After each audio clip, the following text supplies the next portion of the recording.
എന്തിനാണ് ദിക്ർ മജ്ലിസുകള്?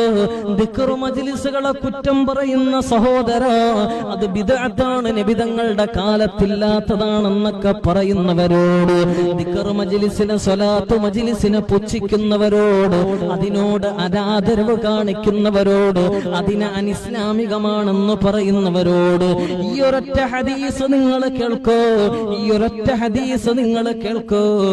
അല്ലാഹുവിന്റെ പ്രവാചകൻ പറയുന്നു, ഒരു സ്ഥലത്ത് ഒരുമിച്ച് കൂടിയിട്ട് ഒരു കൂട്ടം ആളുകൾ അല്ലാഹുവിനെ സ്മരിച്ചു കഴിഞ്ഞാൽ, ദിക്ർ ചൊല്ലിക്കഴിഞ്ഞാൽ, നാദാഹും മുനാദിൻ മിനസ് സമാ അൻകുമൂ മഗ്ഫൂറൻ ലക്കും ബുദ്ദിലത് സയ്യാതികും ഹസനാത്ത്.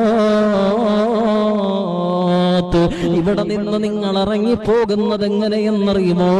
ദിക്ർ ചൊല്ലുവാൻ വേണ്ടി തിരക്കുകൾ മാറ്റിവെച്ച് ആണ്ടിനും 40-നും 3-ാം ഫാത്തിഹയ്ക്കും 7-നുമൊക്കെ കടന്നു വന്ന് അല്ലാഹുവിനെ സ്മരിച്ചുകൊണ്ട് ദിക്ർ ചൊല്ലുന്ന സഹോദര, നീ അവിടെ നിന്ന് എഴുന്നേറ്റ് പോകുമ്പോൾ ഒരു മലക്ക് പറയുന്നു, നിന്റെ പാപങ്ങളൊക്കെ റബ്ബ് പുറത്തു തന്നു, നിന്റെ തിന്മകളൊക്കെ അല്ലാഹു നന്മയാക്കി മാറ്റി, അതുകൊണ്ട് നീ പേടിക്കല്ലേ, അതുകൊണ്ട് നീ സങ്കടപ്പെടല്ലേ എന്ന് അല്ലാഹു പറയുമെന്ന്, ഒരു മലക്ക് പറയുമെന്ന് നബി മുഹമ്മദ് മുസ്തഫ